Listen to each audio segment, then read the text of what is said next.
We are very honored to have a very esteemed guest this afternoon, Mr. Mazhar Ahson. He is an international affairs expert and he is streaming live from the US. So, welcome on the show, Mr. Mazhar Ahson. Thank you, Raza. Eid Mubarak to you and to all your listeners around the world. Thank you. So, Mhm. as all of you know, we started an initiative a few weeks back on career conversations, and career conversations basically is a global initiative helping the youth meaning the students that are currently in high school, and broadening their horizons about different careers. So today we will be talking about international affairs. What is international affairs? How can people go about in this career? What are the skills that are required? What is the temperament that is required? So it's, I think, international, just the name of international people sounds very exciting, very interesting, and people in Pakistan always love to go international. So let's learn from the expert. Mr. Mazhar, can you just share a little bit about your educational background? How did you come into this field? Yeah, I think you just nailed it. People in Pakistan always want to go international affairs. This was my father's dream for me to join an international organization. So, may Allah bless his soul. He always used to say, ye kar lo, World Bank mein aa jao, United Nations mein aa jao. None of that happened, but in order to build that career, you have to be multidisciplinary, which means you have to have multiple degrees in multiple disciplines. And so I did all of that, and so I have degrees in finance, education, agriculture, economics. So I try to build it in such a way so I can किसी तरह से छोटी जगह और उसमें मिल जाए United nation वगैरह में, so I can live my father's dream. But I think it went a little bit further than what his dream was. So I'm glad that we managed to accomplish that. So basically, it all started when he sent me from Cairo to America to get a degree in bachelor's in accounting. And so I went there to Washington. I loved it. I loved the environment. And I did my master's, and then another master's, and then another master's, and then I started working as a budget analyst at the university, and really enjoyed that. And then I got married. My wife was a professor, so she went to Washington D.C., and of course, like a loyal husband, I had to follow her. So I followed her to Washington D.C., and I just started my career at Government Accounting Accountability Office, which is a congressional agency. So that was जहाँ होता है ना आलमी अगर जहाँ break करना होता है वहाँ हो जाता है. I think that was my best break in my life, and so and I'm very humbled by his mercy throughout my life and managing my career. So without his influence, I wouldn't be anywhere. So, Government Accountability Office, we were studying something called Chief Financial Officers Act. And in the Chief Financial Officers Act, we had to do auditing and financial management and all of that. So we got at the very ground level. Chief OC was the start with the act. So we basically had to go around and auditing major agencies. So one of them, we did the audit of the IRS, जो tax collect करते हो उनका audit करना. तो काफी ये ना धड़कन दिल में होती रहती है कि कुछ खराब ना हो जाए, नहीं तो आपका टैक्स ऑडिट हो जाएगा. And then did the audit of the Army, Coast Guard, Pension Benefit Guarantee Corporation, and then I ended up working on Capitol Hill, and because Capitol Hill also have their own financial entities like the restaurant, the Senate, the barber shop, and all of that. So got to see a lot of people. Some of them unfortunately have passed away, and we got to work on a lot of staffers on the Hill. So that was one of the most pleasant experiences that I could ever have, and I had fond memories of that. Then after that, I always had my father's vision in my mind, and so when one of my friends became Inspector General of the State Department, she asked me to join her. So I joined her, and so I mean, जो होना है वो होना है. अल्लाह मियाँ की guidance से it works in a very mysterious ways. So I started doing audits for the State Department for Office of Inspector General, and then From there, I had joined the inspection corps, which is basically consists of senior people who do the management reviews of embassies and programs around the world. तो उसमें ये है कि आप जाएं, आपने हजारों recommendation लिखे हैं, तो लोग जो है मरूब हो जाते हैं कि इतनी ज्यादा रिकमेंडेशन क्यों लिख रहे हैं भाई, इनको जरा उनको खुद भेजो तो देखो क्या करते हैं. So that led to me getting involved in the foreign affairs and international affairs as a U.S. diplomat and being sworn in as a U.S. diplomat. As luck would have it, uh, my first assignment was to Pakistan as a U.S. diplomat to Pakistan. I always have been a financial expert, so I was the CFO for the embassy, and that requires managing multiple funds, multiple agencies, almost about 100 some million dollars, and a large staff. Pakistan at that time was a very peaceful, wonderful, lovely place, and then all of a sudden, something called Afghanistan happened. So, so we had to work through Pakistan to go, open up Afghanistan. So I was very involved. और ये जो मोटापा देख रहे हैं, what majority of that was working for like 20 hours a day for like 5 or 6 months, and हल्के जो नजर आ रहे हैं वो भी उसी की वजह से हैं. But it was the most memorable thing. My father's grandfathers had some connection to Afghanistan, and it was the minute I entered Afghanistan, because we were one of the first few people who opened the mission. Um, it was a privilege, and the tears started flowing. Here was my father's grandfather who has been in here. It was his land, and I am here to open my adopted land's mission. And same thing happened in Pakistan. I mean, I was serving as a in my adopted land as a diplomat for a country that I love and adore and being part of and grew up in. And so it's very melancholy moments and very fun moments and very khush nasib moments, because not many people get to enjoy what I went through. So Allah ki blessing hai.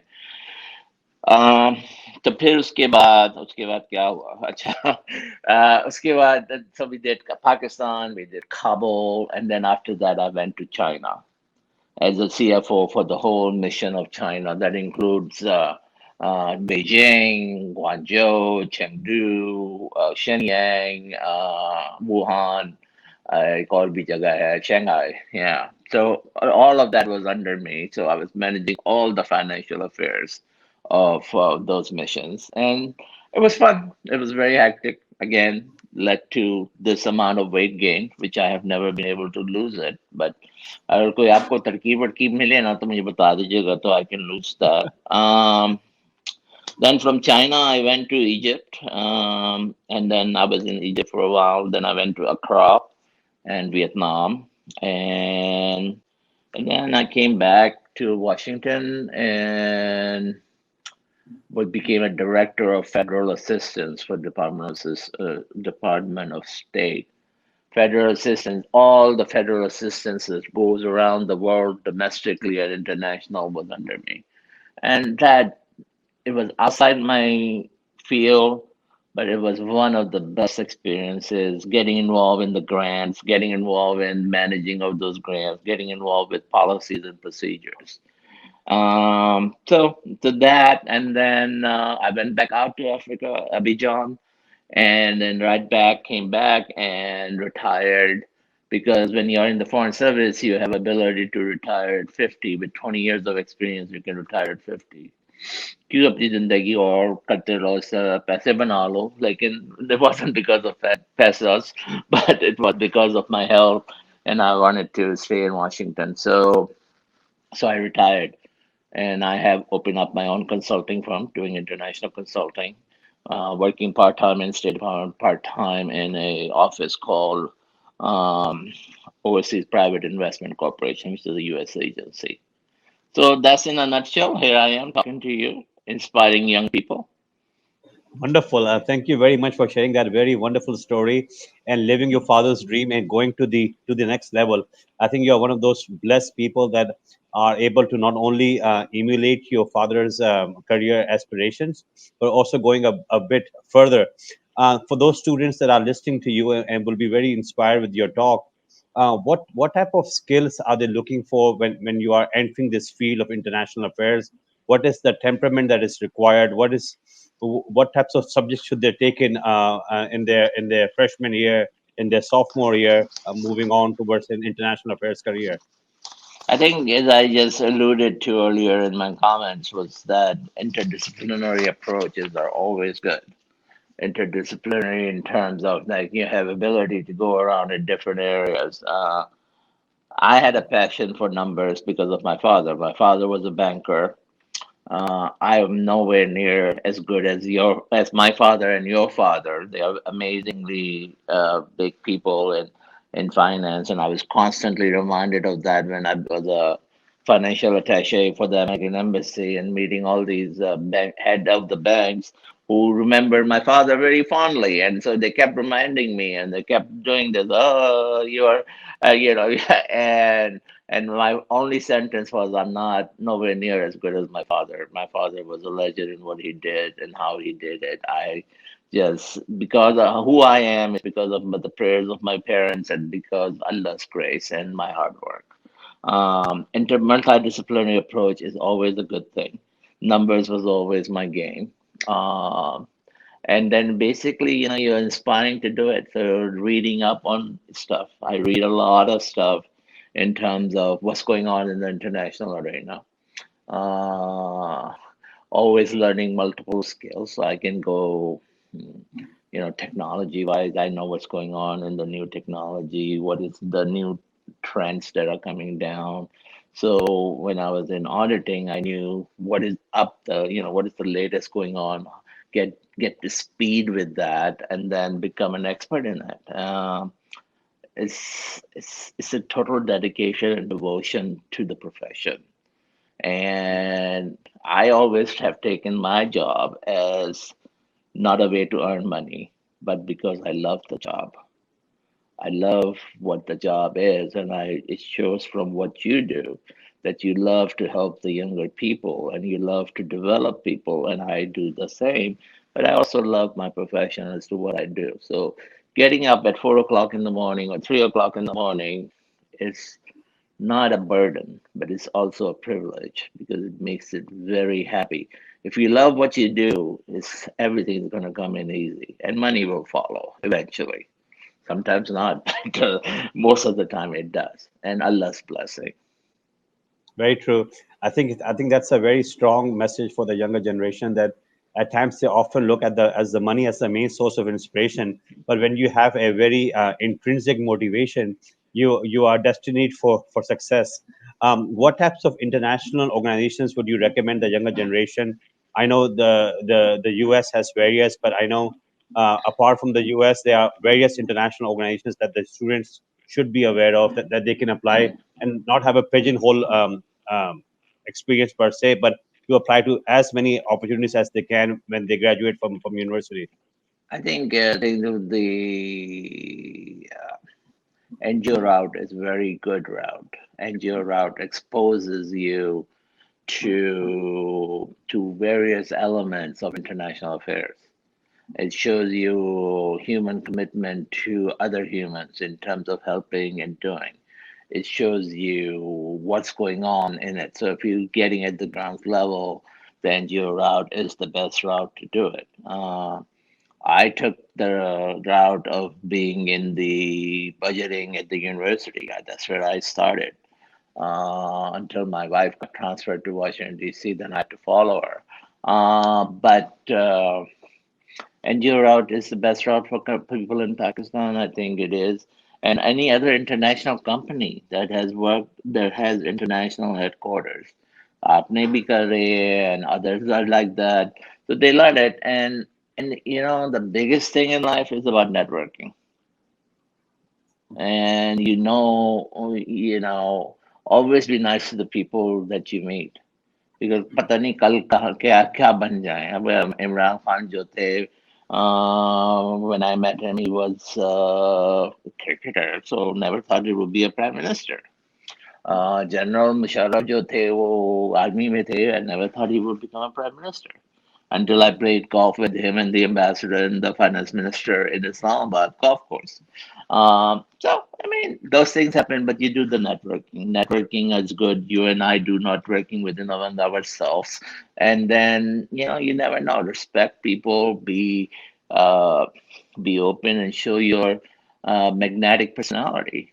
Because when people see you, कि भाई, you have that vision and you have that energy for working overseas, or energy in general, they say, oh, well, yeah, and he has the aptitude and he knows what is going on. तो उसकी वजह से जो है वो कहेंगे, अरे यार ये तो बहुत अच्छा है. And even though it's सिफारिश कुछ नहीं है, even though they see you, and then that safarish helps in some ways or the other, but more importantly, it's your attitude towards life, and then it's showing it daily in your life, not because your face बना दिया सुबह उठ के जैसे powder लगा लिया ना उसके ऊपर मेकअप कर लिया ये कर लिया ये बाल में कंघी कर ली मैंने अभी तक नहीं की मैं गलत हो गया मेरा ये तो लेकिन उसके तरह से ना it's the same thing. You wake up with a positive attitude, you go through it, and eventually it will be noticed, and you go up with the enthusiasm to learn, and eventually it will be noticed.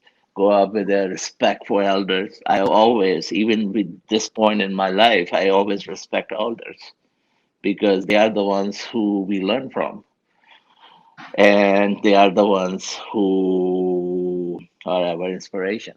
And so, did I I answer think your question, or did I just yeah, mumble my way through? no, I think that's perfect. I'll just repeat one phrase from that, just Uh, to recap to the youth: be nice with everyone, and that is the emphasis of interpersonal communication. I think the soft skills are so important to go upward in your career. The competence is good, but it is important how you deal with different people, different nationalities. How is your behavior, and how positive you are, and that aura spreads, as you rightly said. Just concluding towards this the various this wonderful discussion.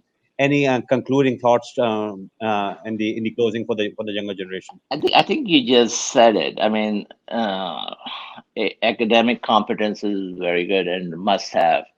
But the thing that overshadows everything is your ability to interact with people of multidiscipline, your ability to understand what they're going through, and your ability to work across the cultures. And if you work across the cultures, because I've been worked in so many different cultures, people are the same. And if you show the openness, you show the love and the tenderness what the Islam teaches us. It doesn't teach us terrorism. It teaches us all these wonderful thing about being generous to other people, being loving and kind and helpful wherever we can and however we can, and being in the mercy of God. It's the way we are, right?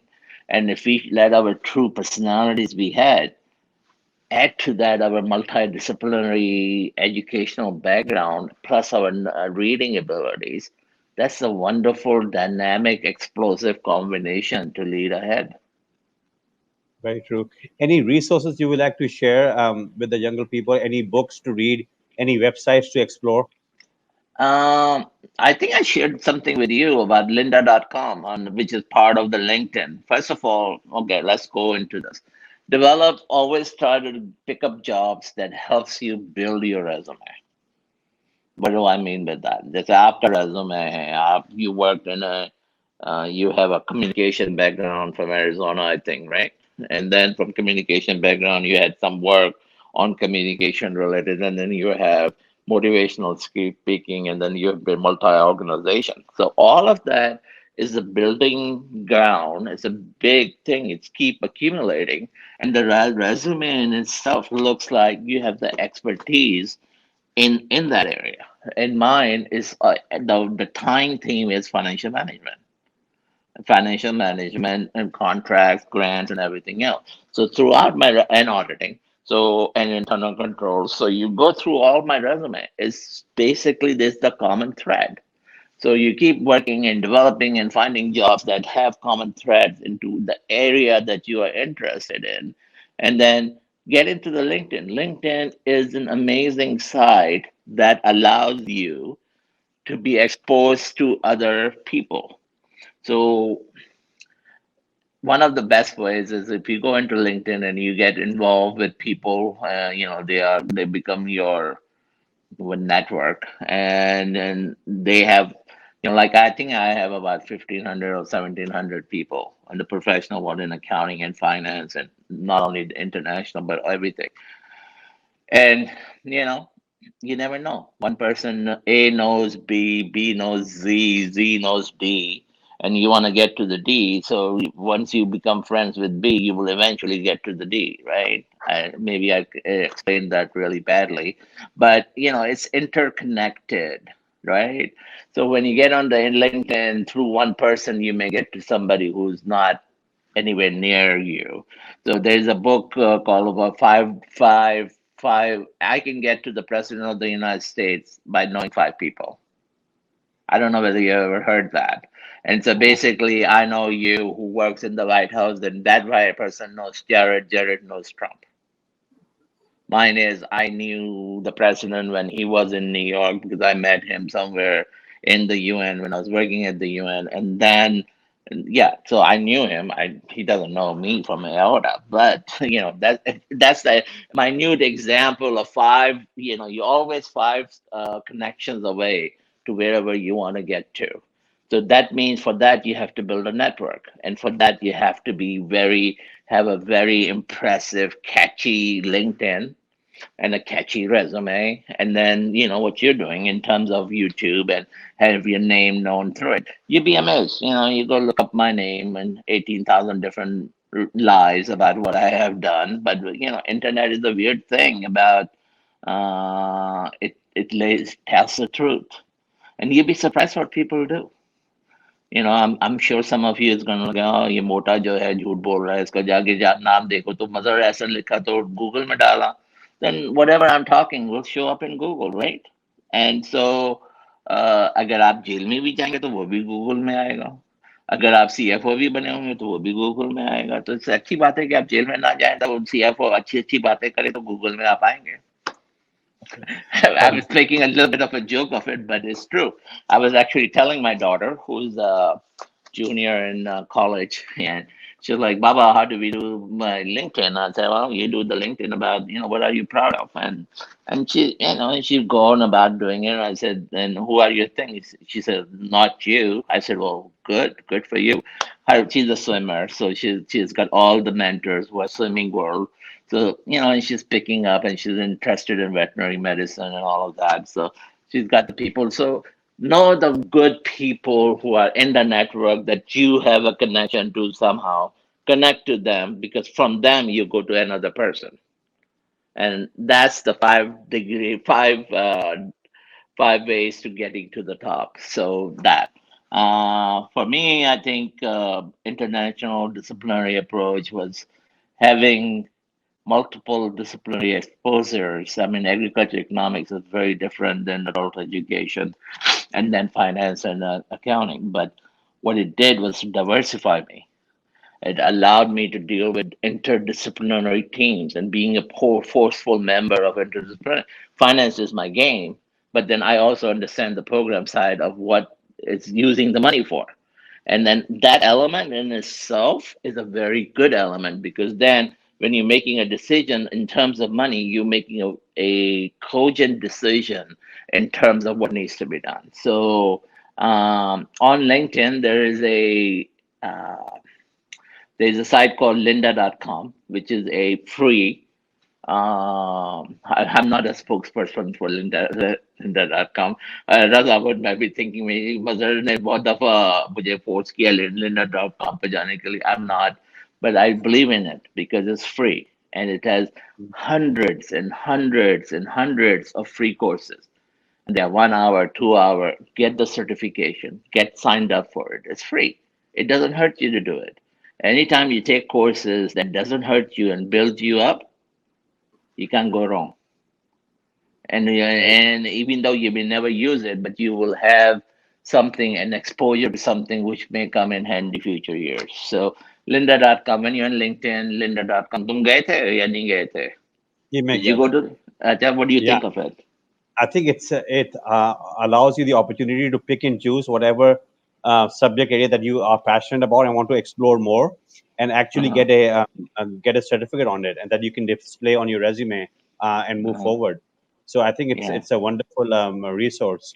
So thank you Uh-huh. very much, Mr. Hassan, for your wonderful insights. I think the students are very fortunate to get some very wonderful advice on how Mr. Hassan was following his father's dream, and not just his father's dream, but going further ahead in his career aspirations, sharing the value of interpersonal communication, sharing the value of networking, how networking is important, sharing the value of visibility on LinkedIn, how important it is to be visible on LinkedIn, be self-confident of yourself. When you become self-confident of yourself, that aura spreads. So if you have any questions, the students that are listening, I'll be happy to have a one-to-one discussion with you on your career. On that note, thank you once again, Mr. Hassan, and I wish you a Yeah, wonderful Eid holiday. before you go, he will be happy. But if you really wanna learn about something, I will make the time for you for the youth of the Perfect. Pakistan, and I'll send you my email, or you Google me, and I think that's again 5 degrees of separation, right? You Google me, you'll be able to find out what my email is, and if not, Raza can give it to you. It was a pleasure talking to you. The honor was all mine, and anytime you would like to have me, I would like to, talk and do a jam session with you on management and human affairs. Thank you very much for having me, and Eid Mubarak. Thank you. Thank you. Bye bye. Take care. Khuda Hafiz.